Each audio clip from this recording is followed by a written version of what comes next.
The broadcast is now starting. All attendees are in listen-only mode. Good afternoon, everybody from Australia and New Zealand, and hello also to everybody else joining us from the other parts of the world. Welcome to today's webinar sponsored by ManageEngine on 8 ways to align IT to your business. Make IT a game changer. My name is Pradyut Roy, and I will be the moderator for today's session. The keynote speaker for today is Claire Breton, and I'm also joined by a business analyst from ManageEngine, Ram Vaidyanathan. Claire is an IT strategy service management consultant. She works with clients both big and small to build their IT capability. She is an Australian national representative on global IT governance and service management standards. During her career, she has led IT teams in several industries, including healthcare, manufacturing, and financial services. She's also Director, ITSM of Australia, and was recently honored with the title of Fellow of Australian Computer Society.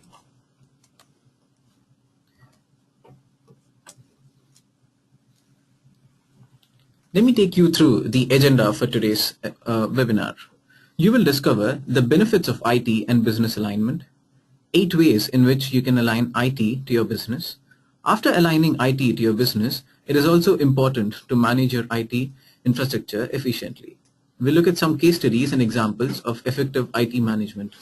Finally, we'll end with a look at some of the IT management solutions from management, followed by a question and answer session. Let me now invite Claire to talk about 8 ways to align IT to business. Thank you very much for that introduction, Pradyut, and welcome to everybody who's joined this webinar today. I thank you for spending the time out of what is undoubtedly your busy working day. One of the challenges of webinars is that you have no idea who your audience is, so I'm assuming that I'm talking primarily to an IT audience, but one who is interested in how you can better your IT and be of more use to your business and be more valued by your business. So what I'd like to do is maybe start off with an analogy, and that analogy is on alignment. I'd like to ask you, is your IT wheel aligned to your business? You could make an analogy that your IT business was your car, and I would say that now IT is absolutely the wheels. A few years ago it may have been a turbocharger or some such part, but now it is absolutely critical, recognized even by the reluctant as being critical to the success of the business, and your business won't run without it. So to continue the analogy, if your business is underperforming or if you want to get more out of it, it may be time to check your IT and your business alignment. What are the benefits of IT and business alignment? The benefits, as listed by the National Computing Centre, I'm missing a slide here, if you could please help me, that's right. The National Computing Society Centre of the UK identifies 8 main benefits. First benefit of getting IT and business alignment is cost reduction, which will strike dear to every chief financial officer's heart. The second one is that you can standardize processes, which of course also will help with cost reduction. You can enhance your productivity. Whilst you standardize your processes, you can improve your workflow and your communications, and you can get your service levels sustainable. You can understand what your service levels are through your IT and business alignment, and you can make sure that you can deliver those to your business. You can improve risk control mechanisms, implement new business strategies, and you can also help your business to grow either organically from within or through acquisition-driven growth, and being able to rapidly absorb new business areas and grow that way. So an IT-aligned business will absolutely have competitive advantage whatever business sphere you're in. And if you're in government, then similarly, alignment to the government will make you more efficient, will make your electorate more happy with you, and so on. And that's quite pertinent sitting here in Queensland, where I'm based, where we have an election coming up on Saturday. So I'd now like to talk about 8 ways to align IT to business. I'm afraid my auto slide advance isn't working here. So let me see whether that will move on. 8 ways to align IT to business.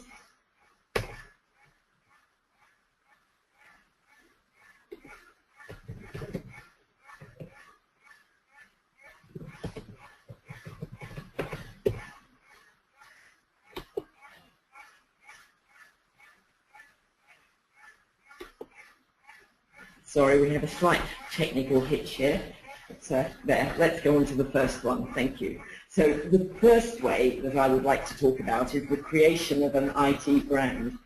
IT is good at many, many things, but probably the worst thing that we have in our skills portfolio is that of marketing and creation of brands. We're about technology, we're about certainty, we're about bits and bytes.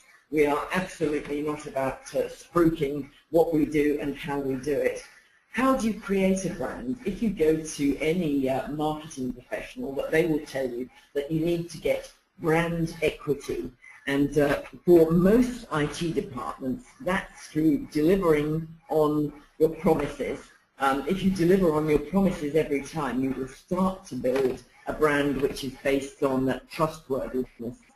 The IT service catalogue, focused to the business rather than focused on technical services, is an excellent means to build brand equity.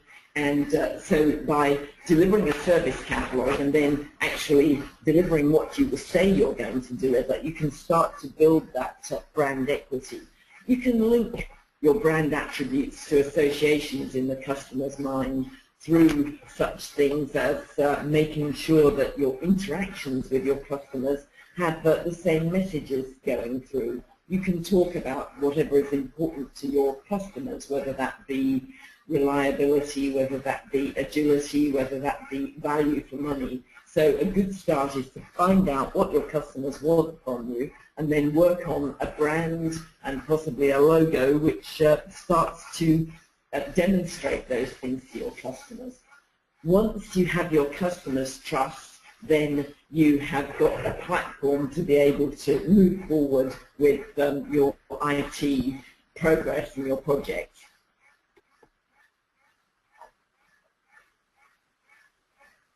The second way to align IT to business is to exploit social media properly.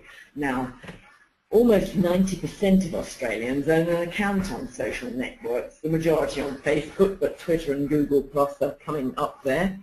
Not all of those people will be influenced in terms of purchasing by their social media accounts, but a respectable 35% of people are influenced by social media. One example of a successful Australian organisation who has used social media to engage is Tourism Australia. 6 million followers is a vast number. That's about a quarter of the more than a quarter of the population of Australia. So you would have to assume that an awful lot of those followers are from overseas and people who are interested in coming to Australia. So that in itself has a huge impact on the ability of Tourism Australia to get people to our beaches and our scenery and so on. So if you look at social media, then you will find, looking at the profile of Australian companies, that most of the large companies have got, for example, Facebook accounts. You'll find that Telstra and the like will all have those accounts and will have Twitter accounts and so on. But still maybe only about 70%. When you get down to small and medium companies, then that number is much, much smaller. You will find that only 30% of small companies have got any sort of social media presence. So I would ask you to look and see whether you have a social media presence which is appropriate to your business. Social media also has interesting aspects in terms of the ability to get feedback from customers. You may remember that Vegemite introduced a new product a year or so ago, and they called it iSnack. Vegemite iSnack was their name, and they did that after a bit of market research and some name suggestions, and they were astonished by an absolute backlash through social media onto Kraft's Facebook page. Kraft owned the Vegemite brand, and they had hundreds and thousands of Australians deeply upset that their iconic Vegemite brand was being compromised through something that they saw as not very Australian at all. And so if you notice now, that product is still there, the product is fine, but it's now called Vegemite, it's called Kraft Cheesy Mite. So whilst social media can give negative publicity, it can also give instant customer feedback and an ability to react in a way that would not have been possible for Kraft without getting that input from their customers, which they got extremely quickly. So that's the second way that I'd like to talk about in terms of engaging and aligning IT to business. The third way is to proactively support mobile. We all know that the mobile revolution is getting bigger and bigger. 1.62 billion mobile devices is approaching the population of the world, I believe. Many organizations allow employee-owned devices at the moment, and by 2020 that will get to 85%. And those mobile devices, of course, range from phones, Apple, Android, BlackBerry, and so on, through to the tablet devices.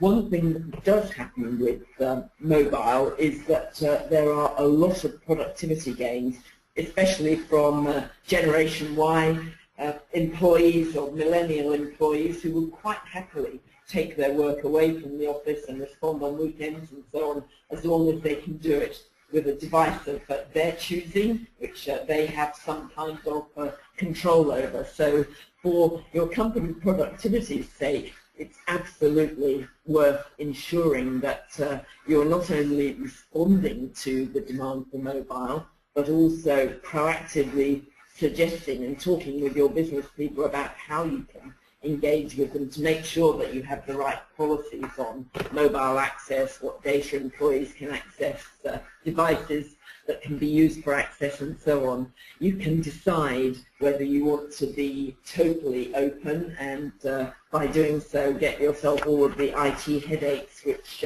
come with supporting a very broad range of platforms, or whether you want to limit your selection to make your life easier. And that again probably depends on whether you're prepared to give company allowances for buying mobile devices or free mobile devices, in which case you can be more selective, or whether you just want people to bring their own devices. So IT security and asset management are critical for those devices. The fourth way of aligning IT to business is to make good use of big data. Australian companies, large Australian companies like Woolworths, Commonwealth Bank, so are spending more than 50 million a year on big data now. 3 companies that successfully use that data are companies like Woolworths, for example.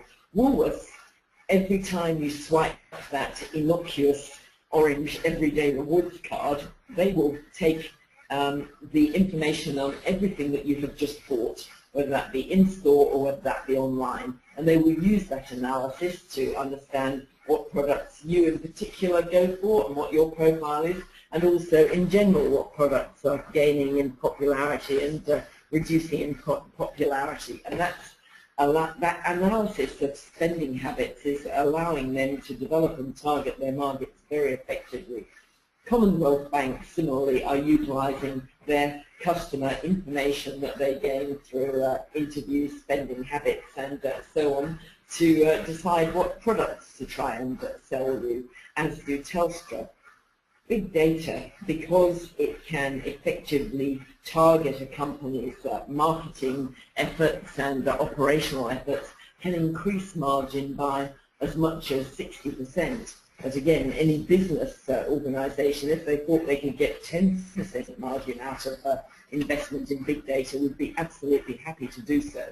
One watch point, if you look at Australian big data investment versus the investment of our neighbour countries in Asia Pacific, then you will find that Australia is very much lagging behind China, Korea, and even countries like Thailand and so on, who are all utilizing big data in their more technologically advanced companies to tune their businesses. So Australia needs to catch up on this front, and that's probably some of that due to our natural conservatism and possibly our business leaders' lack of understanding across the board about what big data and what IT can do for them.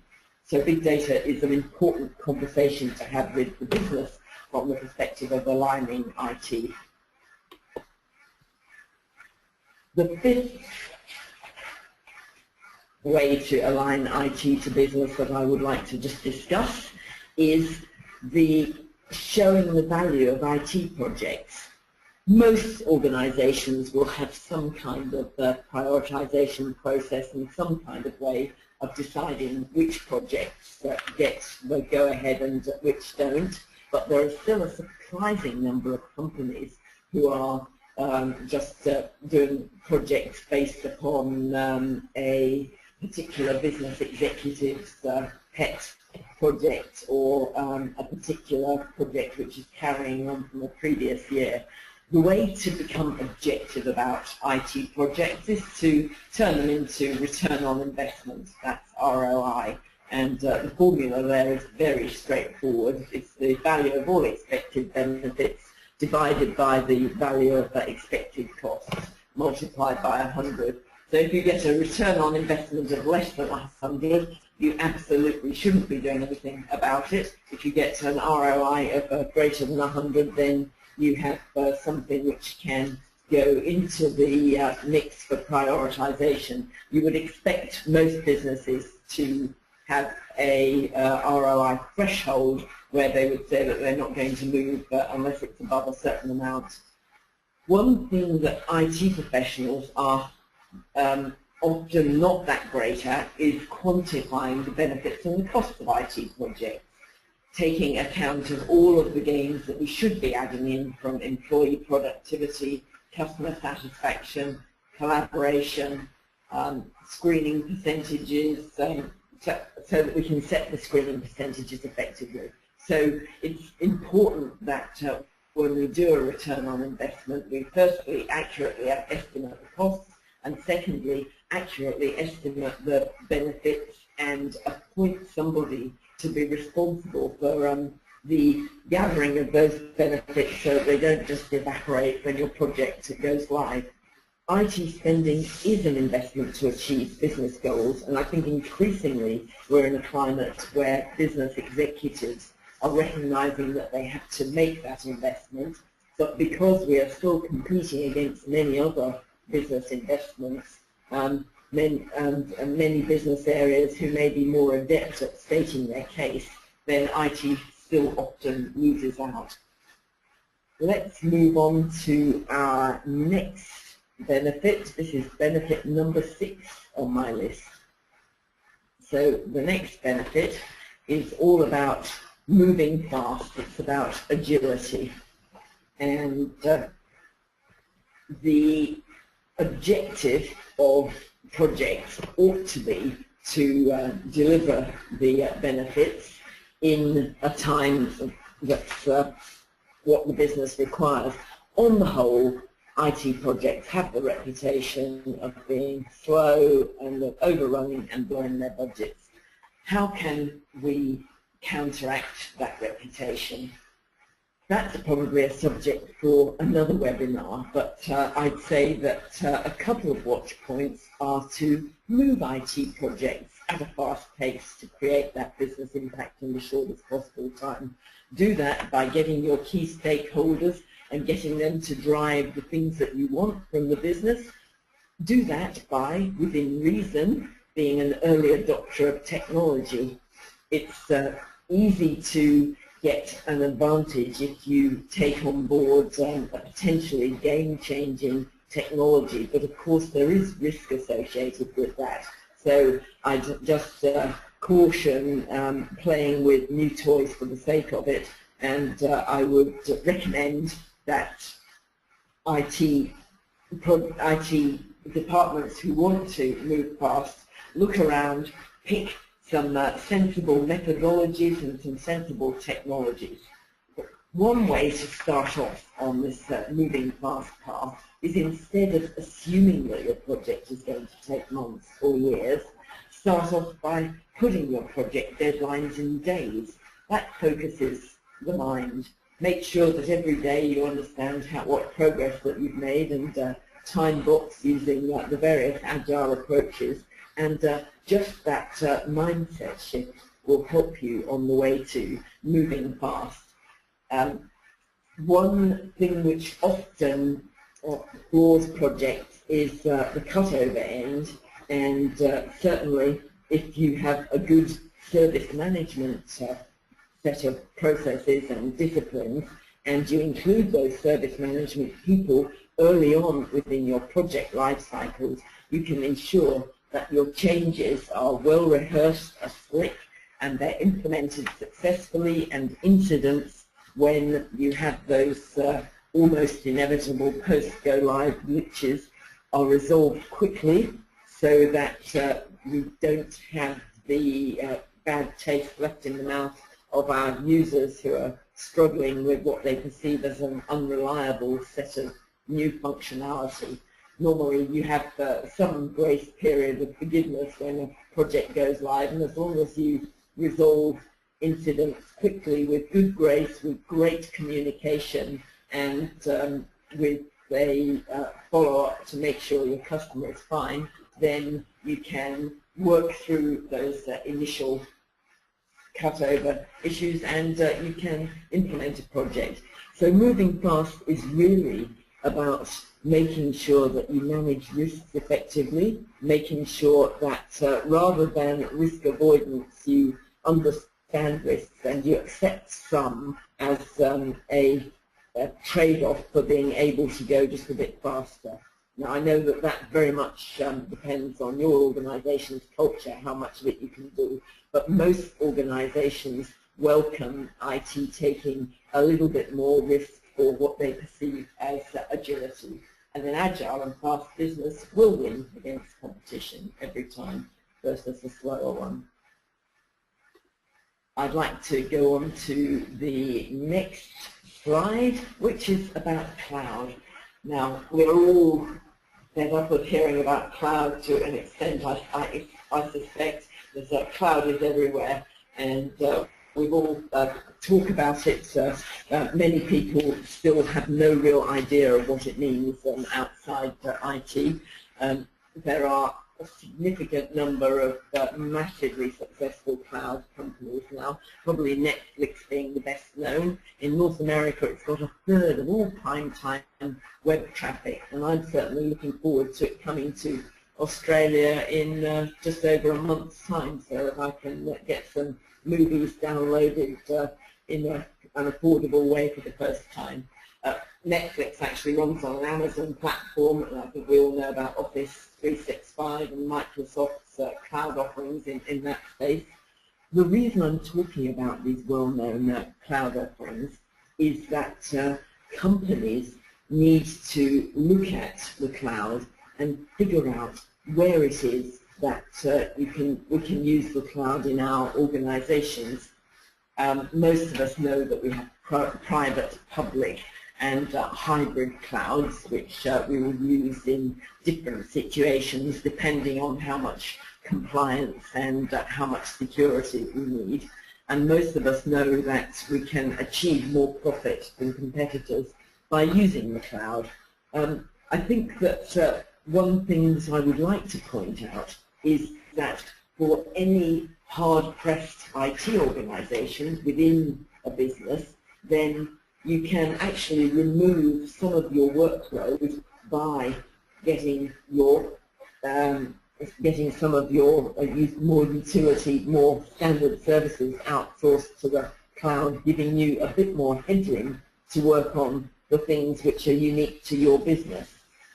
Your customers will thank you for that, and you will also change their perception of you if they can see that you're willing to entertain having a mixture of outsourced cloud services and a mixture of in-house services, because that will make you able to present yourself as not just trying to grow your empire or ensure the roles in IT are maintained. So in order to be a business partner and to align to business, you absolutely need to understand the cloud and be an authority on how it can work within your business.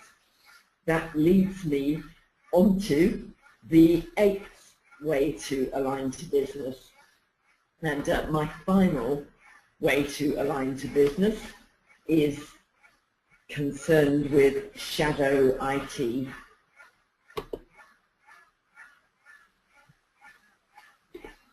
And shadow IT is something that I think we have to discuss when we're talking about business alignment. Most businesses now have a mass of IT, which are a mass of IT applications which are operating outside the control of IT. And those IT applications may be giving short-term benefits for the departments who have commissioned them and are paying for them by the month, but overall those applications lead to inefficiencies, they lead to wasted time, they lead to security risks, and they also are disabling the ability to, for example, use big data, because all the big data is distributed through a whole set of cloud applications, cloud suppliers, and you don't have any access to that data in one place. So whilst from an IT perspective it may be self-evident that an integrated IT system enables different departments to come together and enables common workflows and so on, then if you are a frustrated user of IT who can see an easy solution, it's very straightforward for you to go to the cloud and get a shadow IT solution. So the goal from an IT perspective really is to eliminate shadow IT. Not to say that you can't encourage departments to potentially use solutions which are outside your direct control, but what you want to do is to get them to discuss their options with you, and for you to understand how it is that you can help them and what the best solution might be, and make sure that you're a trusted service provider, which I guess brings me full circle around to my 8 ways to align to business. So if you have 8 ways to align to business, and I just summarize those 8 ways, then you will see that we've got the first way, which is to create your brand. Second way is to ensure that you exploit social media. The third way is to absolutely support mobility and bring your own data. The fourth way is to make sure that you're exploiting big data. Fifth way is to ensure that your projects are the right projects, they're delivering value. Sixth way is to be agile, make sure that you don't have long projects. Any project really of running for longer than 6 months, I would say these days, is too long. Seventh way is to understand the cloud and treat it as something that you need to be the authority on rather than being the competition, because through that you will be able to deal with shadow IT and you will be able to control shadow IT and make sure that you're providing an optimum solution and set of solutions to your business. Now, many IT departments, units will be doing some of those things.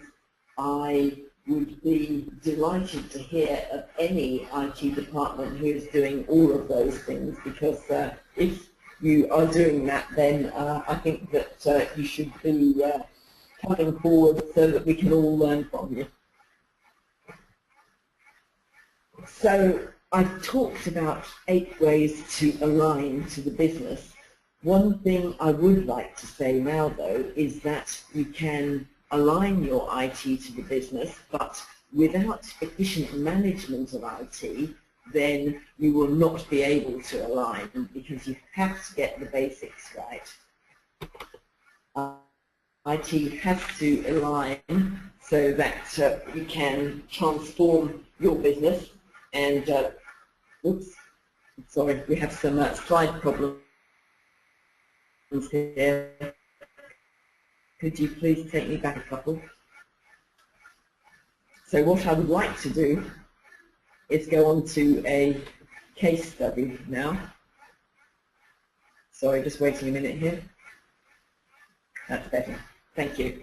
So what I would like to do now is talk about how we can move on and show you in a few case studies how IT can be managed efficiently, and some of the issues that some significant organizations have had, and some of the ways that those businesses have solved those problems. So first of all, I'd like to take a big university. Now, I think I'm allowed to say that this is actually Princeton University in the USA, so it's very well-known Ivy League university with a large number of students. That would be approaching 10,000 people all in, and a lot of buildings spread over a significant sized campus, and a network which is complex with devices from multiple vendors and more than 1,000 switches and access points.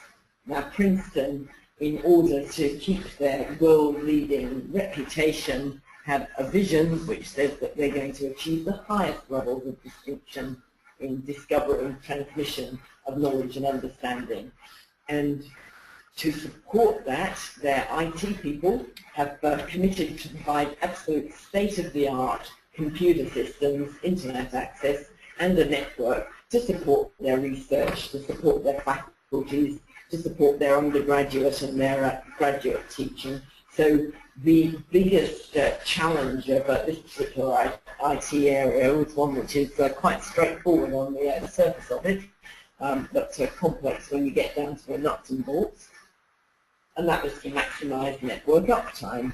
So next slide, please. In order to maximize network uptime, you need to use availability management processes. Availability management has the 4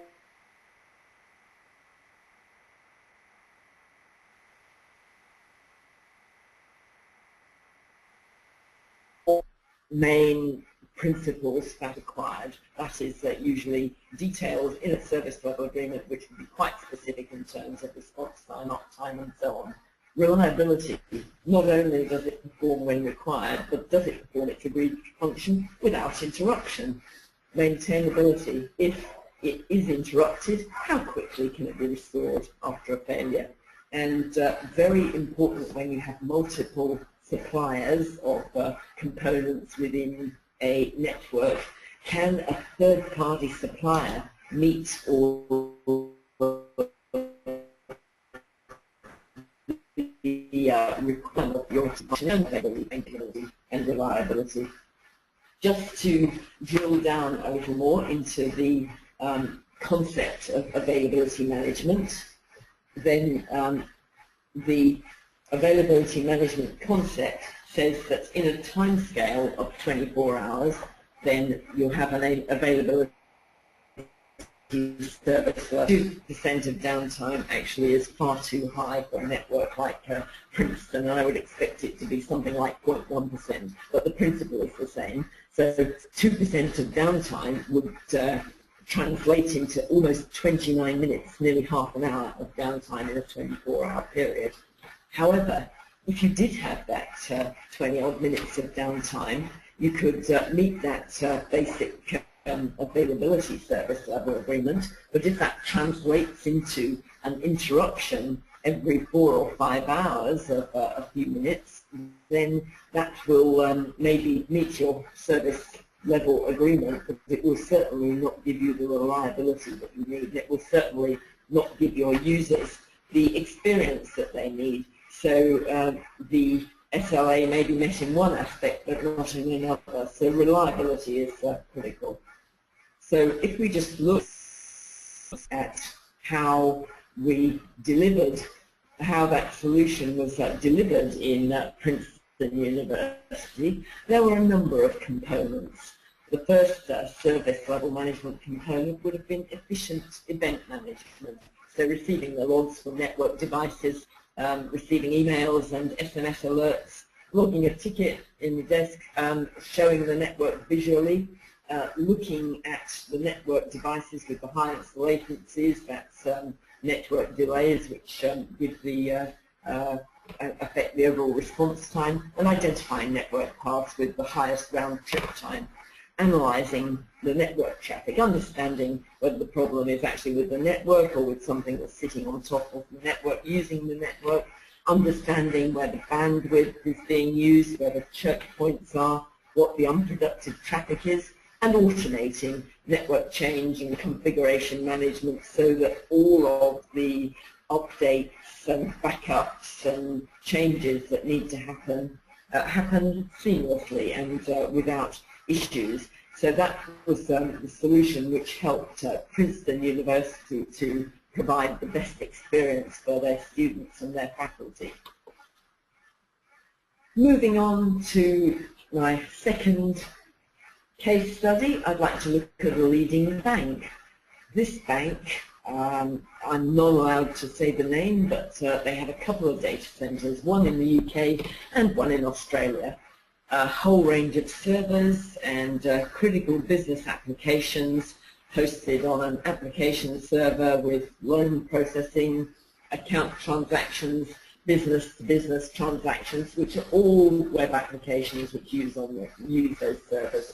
Now, in the banking world, 1 extra second of delay in application delivery decreases revenue by a huge amount due to customers getting frustrated and going elsewhere, and also business loss of productivity. So quick handling of customer transactions and employee productivity are key. So the business challenge for this organization was to get at least 99.5% of up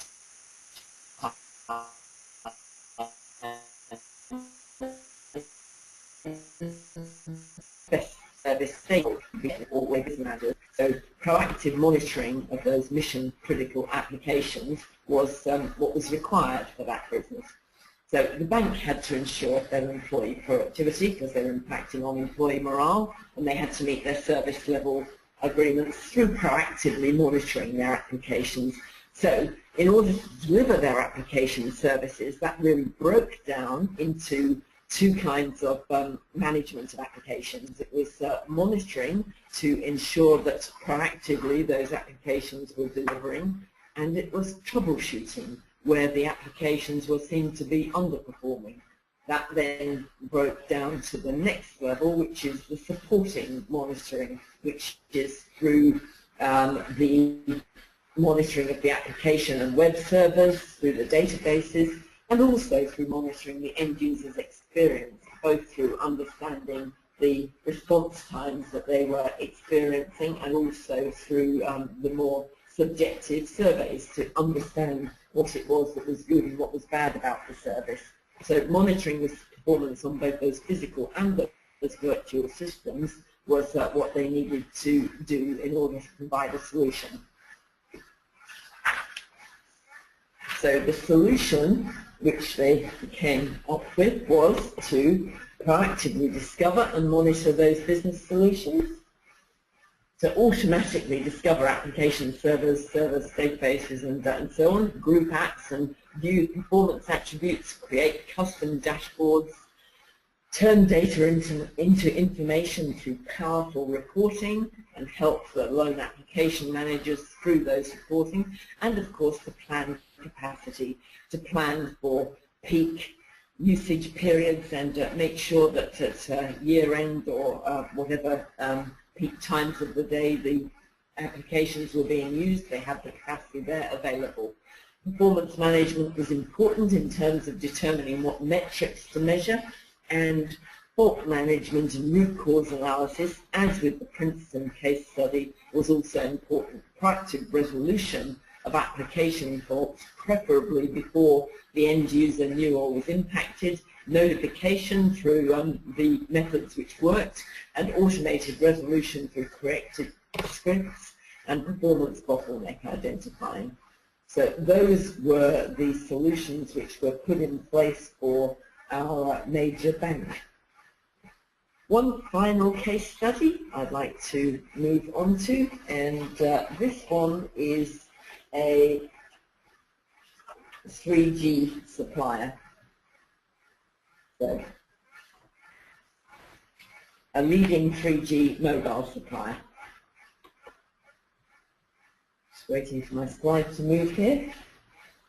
This supplier is Nova, Iceland's first purpose-built 3G mobile network. Now, on the outside, Nova looked fantastic. They had a robust security infrastructure with a number of firewalls, penetration testing, intrusion detection systems, and so on. But internally, it was a different story. Now, Nova kept all their admin passwords in an Excel spreadsheet. They had about 35 administrators, all of whom could see everybody else's passwords, and gave unlimited privileges on the network infrastructure. Administrators clearly ought to be able to access only those passwords that are relevant to their job. So they had a couple of major threats here.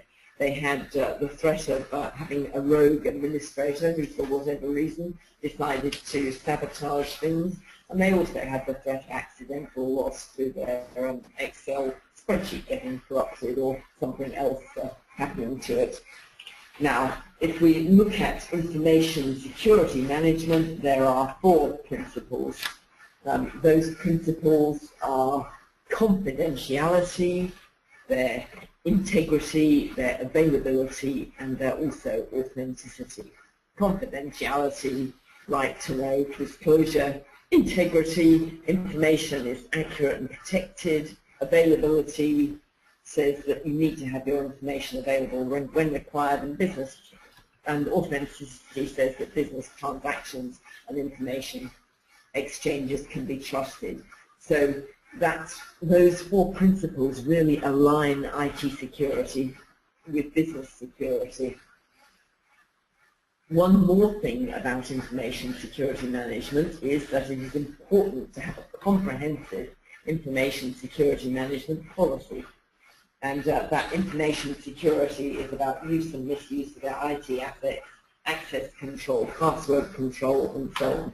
The solution that this company came up with was to move from their Excel spreadsheet and to store all their passwords in a centralized repository with well-defined ownership of passwords, restricted access, and access control with a rigorous approval process where if a user needs an access to a shared password, the request is approved, checked out, used exclusively, and checked back in again with a workflow and predefined restrictions based on user roles.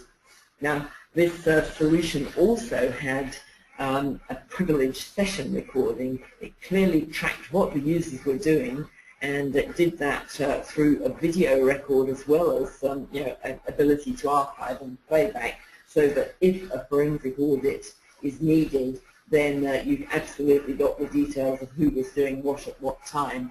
And there's also high availability architecture, live backup with uninterrupted access to enterprise passwords. I forgot to say that there's also session shadowing, which allows real-time security and tracking of what users are doing. So these 4 aspects of this solution gave the company, Nova, a really good solution, which meant that their internal security measures paralleled their external security measures. They safeguarded the business, and they also met their regulatory requirements. So I've taken you through now 8 ways to align IT to business, and I'm just about to hand back over to Pradyut from ManageEngine, who'd like to just talk a little bit about ManageEngine and their solutions. Pradyut, over to you. Thank you, Claire, for that rather insightful talk on ways to align IT to business. I will now ask Ram, a business analyst and ManageEngine, to talk a bit about the solutions offered by ManageEngine. Ram has keen interest in IT management and focuses on IT trends and industry in Australia and New Zealand. We'll proceed to the question and answer segment quickly after Ram's session. Over to you, Ram. Thank you so much, Pradyut. And thanks a lot, Claire, for taking us all through that very insightful 8 ways to align IT to business. I'll just take a moment to talk about ManageEngine's IT management products and that help companies both big and small align their IT to business objectives. So what is ManageEngine? It is a division of Zoho Corporation. Zoho Corporation also has 2 other divisions, which is Zoho.com, and this is all about software and applications for collaborations and productivity on the cloud. And then there is WebNMS, which is all about the network management framework. And thirdly, there is ManageEngine, IT management solutions. ManageEngine has over 40 products and free tools for real-time IT management. One big strength is that all products have been developed in-house. The other big strength is that all products can be downloaded from the web and can be deployed within a matter of hours. ManageEngine has over 2 million users around the world and thousands of users in Australia and New Zealand.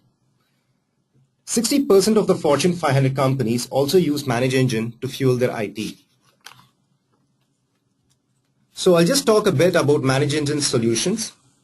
ManageEngine solutions can be put into 6 main groups. The first is Active Directory Management. As an IT manager or an IT admin, it is not easy to manage the Active Directory manually. There are so many steps involved and it's very, very time consuming. Active Directory Management Solutions automates this and makes reporting and change auditing very easy. The second is IT Service Management. And here you have very easy to use help desk software with asset and project management built in. There is also a private social network for the IT team to share their ideas. The third is Client and Mobile Device Management. Here IT admins can manage not just desktops but also mobile devices of all the employees in the company. Claire just went over bring your own device policies that many companies around the world use. So an IT administrator can deploy operating systems very easily from a central location for all the mobile devices. Of course, the IT admin can also do other things such as app management and security management. He can also do a mobile device scan or a device configuration. We can see an example here. Let's take a case of an employee who leaves his or her job. In this case, the IT admin can administer something called a corporate wipe and then safeguard the company against any kind of data loss. The fourth is on-demand solutions. And here you've got website, server, application performance monitoring tools. There's also a SaaS-based IT help desk software. The fifth solution is IT operations management. As an IT administrator, you want to monitor your network. You also want to analyze your network traffic and see what applications and users use the most bandwidth. You also want to plan your network capacity. And this is where IT operations management solutions can help you. Finally, they've got IT security management. Here you can do such things as privileged password management, firewall security management. You could also do a network security scanner, and you can help your company be compliant for regulations such as HIPAA, SOX, and ISO. And for any of these, you can take a look at the logs that are generated and see which user accesses which application and at what time. So with this, we have come to the end of the ManageEngine solutions. I will give it back to Pradyut. Thank you, Ram. We will now get started with our question and answer session.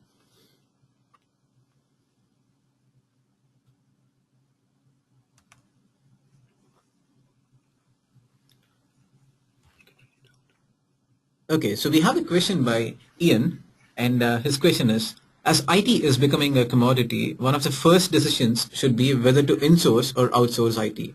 This may help in reducing costs, access to world-class technology, professional project managers, and have service-level agreements with penalties for non-performance. Your comment, Claire? Certainly, I'll do my best on that very insightful question and a tricky one as well. I absolutely agree that IT is becoming a commodity in some ways, but in other ways it's not. I think that the point that I was trying to make when we were talking about cloud and shadow IT is that the commoditized parts or the commoditizable parts of IT should absolutely be outsourced.